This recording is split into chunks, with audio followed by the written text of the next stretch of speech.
आदरणीय धार्मिक सज्जनवृंद, यजुर्वेद और 30वां अध्याय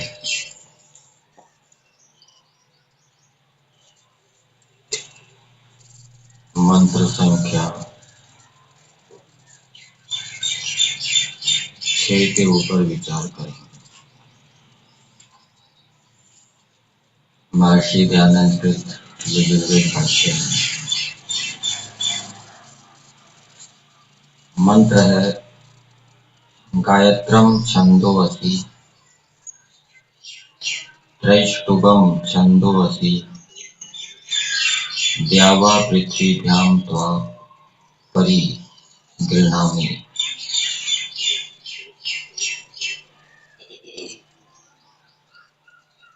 अंतरिक्षेण उपयच्छामि इंद्राश्विना मधुना सार्गस्ते घर्मं पात वसवो यजत वात स्वाहा सूर्यस्य रश्मये वृष्टिवनये। इस मंत्र के दो देवता है अश्विनों, और इस मंत्र की भूमिका में लिखा है फिर स्त्री पुरुष का जो संबंध है वो कैसा होता है। इसमें अनेक बातें हमें मनुष्य मात्र के लिए भी मिलेगी, केवल गृहस्थ आश्रम से संबंधित की बात नहीं है, दूसरे आश्रमों के लिए भी हितकारी बातें इसमें मिलेगी, अथवा मनुष्य मात्र के लिए जो वेद का संदेश है वो भी हमें इसमें मिलेगा, उसको हम जानने का प्रयास करेंगे। तो भूमिका में दिया है स्त्री पुरुष का कैसा संबंध होता है, तो इसका उत्तर हमें भावार्थ में दिया है, मिलेगा।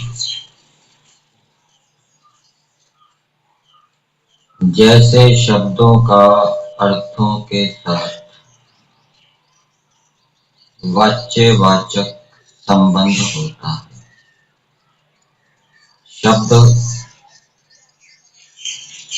कहते हैं वाचक, शब्द होता है वाचक, और शब्द का जो अर्थ होता है उसको कहते हैं वाच्य।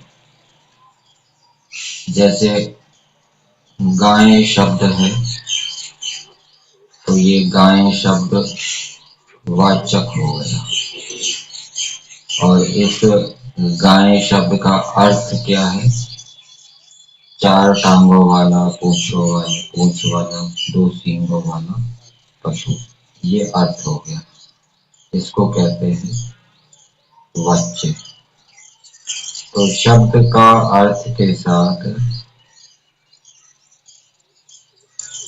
नित्य संबंध भी होता है और अनित्य संबंध भी होता है। जो वेद के शब्द हैं, वेद के शब्द और उनके जो अर्थ हैं वो हमेशा एक जैसे रहते हैं, बदलते नहीं हैं। प्रत्येक सृष्टि में वेद के मंत्रों का वही अर्थ रहता है, परिवर्तित नहीं होता। लेकिन मनुष्यों के अंदर शब्द के अर्थ बदलते रहते हैं।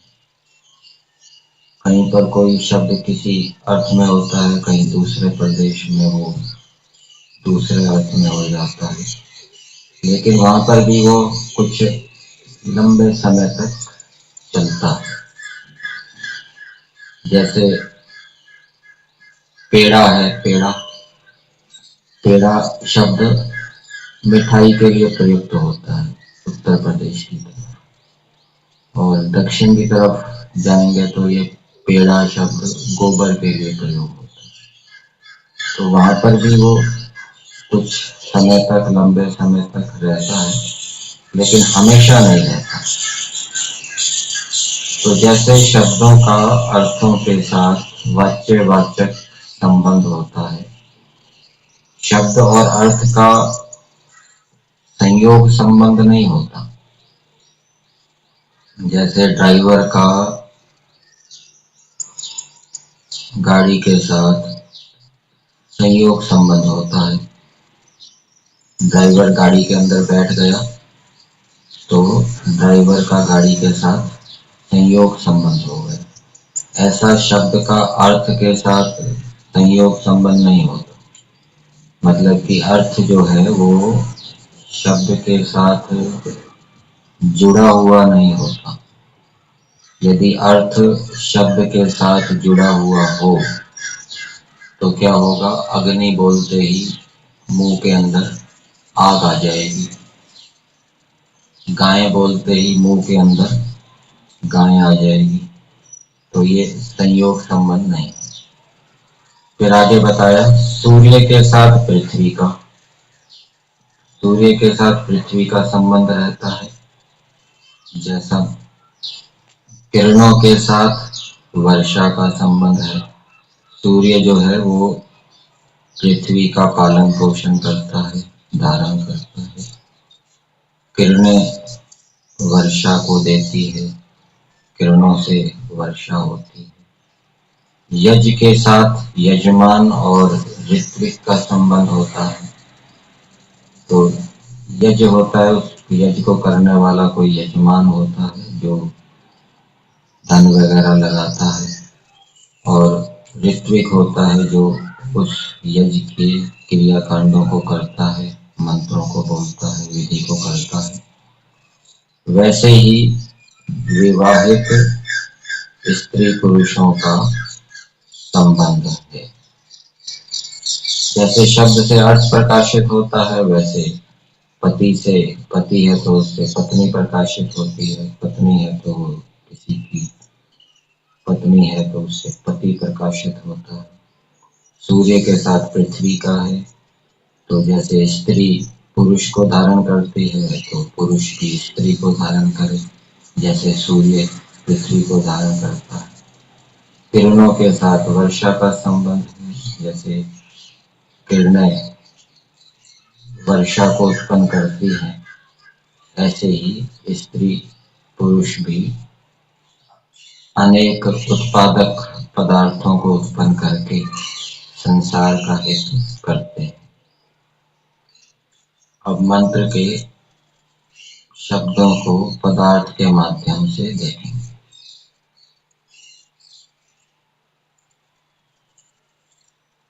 हे इंद्र, ये इंद्र शब्द संबोधन में है। परम ऐश्वर्य युक्त पुरुष। एक सामान्य मनुष्य किसी ऐश्वर्यशाली मनुष्य को कह रहा है कि हे परम ऐश्वर्य युक्त पुरुष। तो वेद का संदेश ये है कि सभी मनुष्यों के लिए, कि सभी मनुष्य क्या है, परम ऐश्वर्य से युक्त हूँ, उत्तम ऐश्वर्य से युक्त हूँ। ऐश्वर्य भौतिक भी होता है, आध्यात्मिक भी होता है। और आध्यात्मिक भौतिक ऐश्वर्य उसी को प्राप्त होता है जो धर्म पूर्वक धन आदि को अर्जित करता है, वो ऐश्वर्य कहलाता है। अधर्म पूर्वक जो भौतिक संपत्ति प्राप्त की जाती है वो ऐश्वर्य की कोटि में नहीं आती, क्योंकि वो उन्नति कारक नहीं होती, अवनति कारक होती है, अशांति को, दुख को उत्पन्न करने वाली होती है। तो ऐश्वर्यशाली पुरुष को संबोधित करते हुए एक सामान्य मनुष्य कह रहा है, जैसे आप गायत्रम, गायत्री छंद से प्रकाशित, छंदा स्वतंत्र आनंद कारक अर्थ के समान, हृदय को प्रिय स्त्री को प्राप्त है। तो जो गृहस्थ आश्रम में प्रवेश कर रहा है पुरुष, उसको परम ऐश्वर्य से युक्त होना चाहिए, उत्तम उत्तम गुण कर्म स्वभावों से युक्त होना चाहिए, और उसके पास धन संपत्ति भी उत्तम होनी चाहिए, तभी वो गृहस्थ आश्रम में सुखी हो सकता है। और ऐसा मनुष्य स्त्री को प्राप्त है। कैसी स्त्री को प्राप्त है? हृदय को प्रिय। जैसे हम बाजार के अंदर जाते हैं, कोई गाड़ी खरीदनी है तो जो गाड़ी हमको पसंद आती है उसको खरीदते हैं, जो हृदय को प्रिय होती है। इसी प्रकार से और जूता आदि लेना है तो जूता भी जो हमको हृदय से अच्छा लगता है, पसंद आता है, उसको हम लेते हैं। ऐसे ही स्त्रियों के विषय में है। और गायत्री छंद से प्रकाशित स्वतंत्र आनंद कारक अर्थ के समान। तो स्त्री जो गृहस्थ आश्रम में जा रही है उसके अंदर ये विशेषता होनी चाहिए कि वो आनंद को उत्पन्न करे, गृहस्थ के अंदर सबको आनंद देने वाली हो। और ये केवल गृहस्थ आश्रम के अंदर ही नहीं है, सभी आश्रमों पर, सभी मनुष्यों के ऊपर लागू होता है कि उनके अंदर ये विशेषता होनी चाहिए कि वो दूसरों को आनंदित करें। तो आनंद कारक अर्थ के समान हृदय को प्रिय स्त्री को प्राप्त है। फिर दूसरी बात बता रहे हैं, सामान्य मनुष्य, ऐश्वर्यशाली मनुष्य को संबोधित करते कह रहा है कि हे ऐश्वर्यशाली पुरुष, त्रिष्टुभम, त्रिष्टुप छंद से व्याख्यात हुए छंदा स्वतंत्र अर्थ मात्र के समान प्रशंसित पत्नी को प्राप्त हुए हैं। ये जो परम ऐश्वर्यशाली पुरुष है, ये गृहस्थ आश्रम में प्रवेश किया हुआ है, उसकी स्त्री है। और वो स्त्री कैसी है वो उसके विषय में यहाँ बताया है। वो आनंद को देने वाली और प्रशंसित है, प्रशंसा के योग्य गुण कर्म स्वभावों से युक्त है। प्रशंसित गुण उसके अंदर है, प्रशंसित कर्मों को करने वाली है। निंदित गुण, दुर्गुण, निंदित कर्मों को वो करने वाली नहीं है। और प्रशंसा किसकी मानी जाती है? जो विद्वानों के द्वारा, सज्जनों के द्वारा प्रशंसा की जाती है, वही वास्तविक प्रशंसा होती है। वही प्रशंसा वेद में विहित है। दुष्ट व्यक्तियों के द्वारा भी प्रशंसा की जाती है, गलत व्यक्तियों के द्वारा भी प्रशंसा की जाती है कुछ कार्यों की, वो वास्तविक प्रशंसा नहीं। तो यहाँ पर वही प्रशंसा ली गई है जो विद्वानों, विदुषियों, धार्मिकों के द्वारा की जाती है। तो ऐसी जो स्त्री है वो धार्मिकों में, विदुषियों में प्रशंसित है। सब उसकी प्रशंसा करते हैं अच्छे अच्छे गुणों के कारण, अच्छे अच्छे कर्मों के कारण। तो ऐसा दूसरे आश्रम वाले मनुष्यों को भी होना चाहिए, या मनुष्य मात्र को भी ऐसा होना चाहिए, प्रशंसित होना चाहिए, प्रशंसित गुण कर्म स्वभावों से युक्त होना चाहिए। तो ये दो बातें बताई गृहस्थ मनुष्य के बारे में जो ऐश्वर्यशाली। फिर ये बताते हुए वो आगे कह रहा है, जैसे आप ऐसे हैं वैसे मैं त्वा, तुमको देखकर, द्यावा पृथ्वीभ्याम, सूर्य भूमि से अति शोभायमान प्रिया स्त्री को सब ओर से स्वीकार करता हूँ।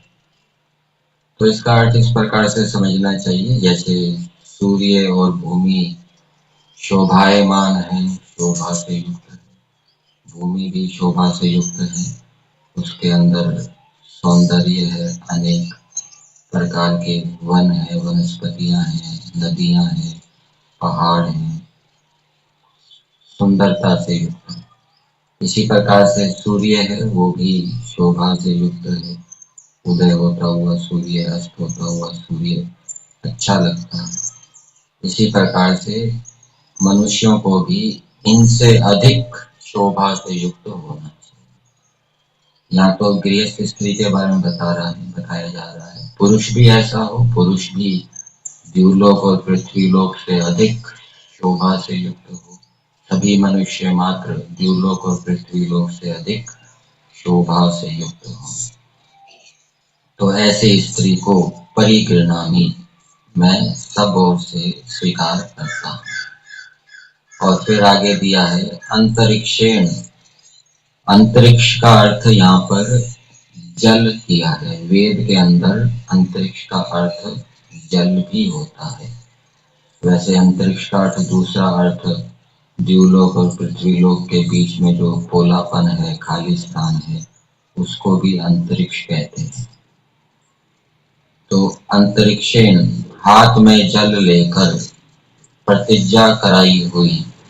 तो ये विवाह के समय इस प्रकार की विधि होती होगी, प्रतिज्ञा कराई जाती होगी, दोनों के द्वारा कराई जाती होगी, दोनों को कराई जाती होगी। पुरुष भी प्रतिज्ञा करता होगा, स्त्री भी प्रतिज्ञा करती होगी।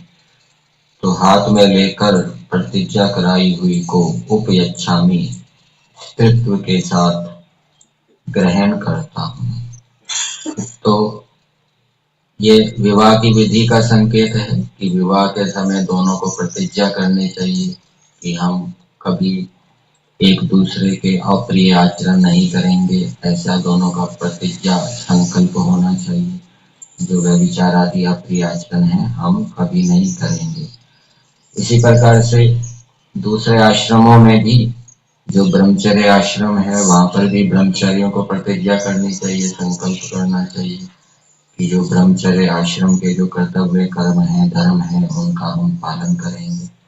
इसी प्रकार से जो वानप्रस्थ आश्रम में जा रहे हैं उनको भी वहाँ प्रतिज्ञा करनी चाहिए, संकल्प लेना चाहिए कि हम वानप्रस्थ आश्रम के कर्तव्य कर्म धर्मों का पालन करेंगे। ऐसे ही संन्यास आश्रम के विषय में तो प्रतिज्ञा कराई हुई को उपयच्छामि स्त्रीत्व के साथ ग्रहण करता हूँ। अश्विना प्राण अपान के तुल्य कार्य साधक स्त्री पुरुषों। अब ये दूसरा संबोधन है। पहला संबोधन ऐश्वर्यशाली पुरुष को था। अब स्त्री पुरुषों अश्विनों इन दोनों को संबोधित किया जा रहा है। प्राण अपान के तुल्य कार्य साधक स्त्री पुरुषों। तो प्राण और अपान हमारे कार्यों को सिद्ध करने वाले हैं। हमने मुंह के अंदर भोजन डाल दिया, फिर भोजन को अंदर खींचा जाता है प्राणों के माध्यम से। फिर भोजन अंदर चला गया, उसका पाचन भी प्राणों के माध्यम से होता है। और शरीर के अंदर से जो गंदगी मल है वो भी प्राणों के माध्यम से निकाला जाता है। तो ये जो प्राण अपान है वो हमारे शरीर के अंदर अनेक कार्यों को सिद्ध करते हैं।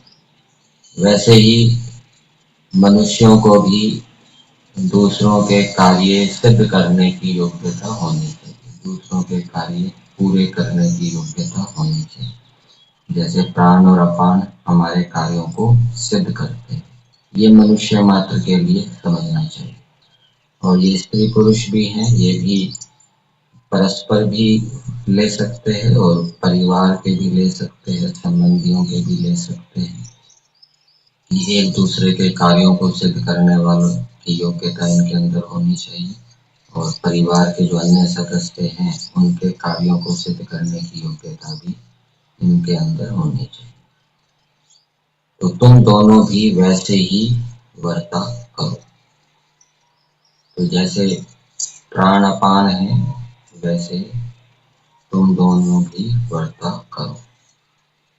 फिर हे वसवा पृथ्वी आदि वसुओं के तुल्य प्रथम कक्षा के विद्वान। तो विद्वान कैसे होने चाहिए? वसु के तुल्य होने चाहिए। दृष्टांत दिया है जैसे पृथ्वी आदि वसु है, सभी प्राणियों का वास कराते हैं अथवा जिसके अंदर सभी प्राणी वास करते हैं, वैसे ही विद्वानों को भी पृथ्वी आदि के समान होना चाहिए। अर्थात विद्या आदि होनी चाहिए जिससे कि दूसरे प्राणियों को वो सुख में वास करा सके। जैसे पृथ्वी है वो अन्न औषधि आदि देकर दूसरे प्राणियों को सुख में वास कराती। अब ये तीसरा संबोधन है, विद्वानों को संबोधित करते हुए कहा जा रहा है तुम लोग स्वाहा सत्य क्रिया से मधुनः सारकस्य। सारक यहाँ शहद के लिए आया है। संस्कृत भाग में दिया है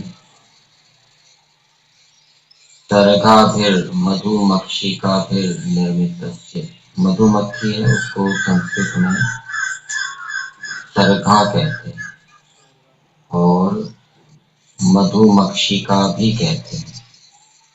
तो मधुमक्खी के द्वारा बनाया गया शहद और वो मीठा होता है।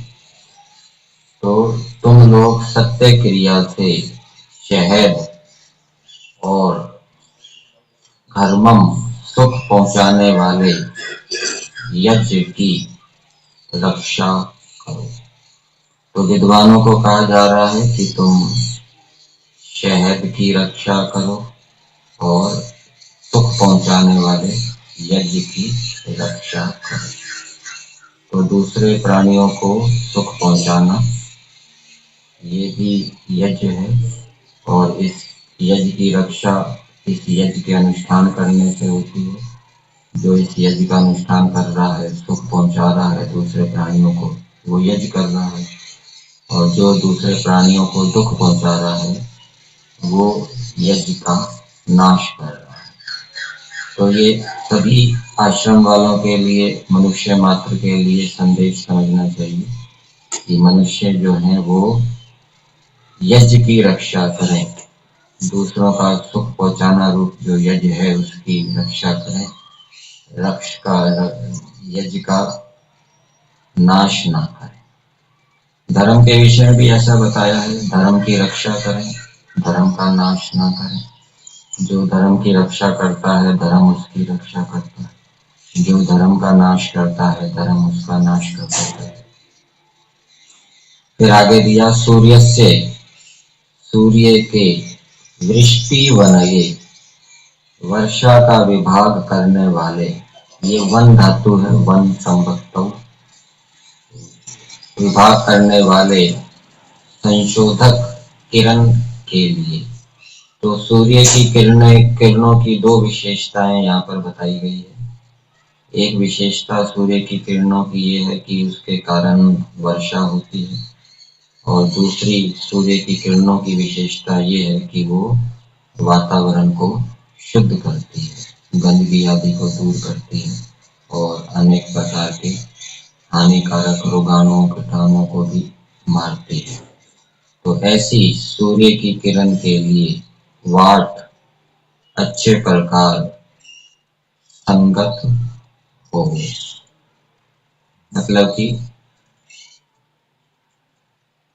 सूर्य की किरणों के जो कार्य है उसमें यज्ञ आदि करके उसमें सहयोगी बनो, के कार्यों में जो है वो बाधक ना बने। तो इस मंत्र के पदार्थ में बहुत सी बातें मनुष्य मात्र के ऊपर लागू होती है और गृहस्थियों जो स्त्री पुरुष हैं उनके लिए भी बताया गया है। तो इन बातों का, कौन सी बातों का, कि एक तो गृहस्थ स्त्री पुरुष परम ऐश्वर्य से युक्त हों, एक दूसरे को आनंद देने वाले हों, परम प्रशंसित गुण कर्म स्वभावों से युक्त हों और शोभा से युक्त हों, द्युलोक और पृथ्वीलोक से भी अधिक शोभा से युक्त हों, और वे यज्ञ की रक्षा करें, यज्ञ का नाश ना करें। ये बातें सभी मनुष्य मात्र के लिए और विशेष रूप से गृहस्थी स्त्री पुरुषों के लिए बताई।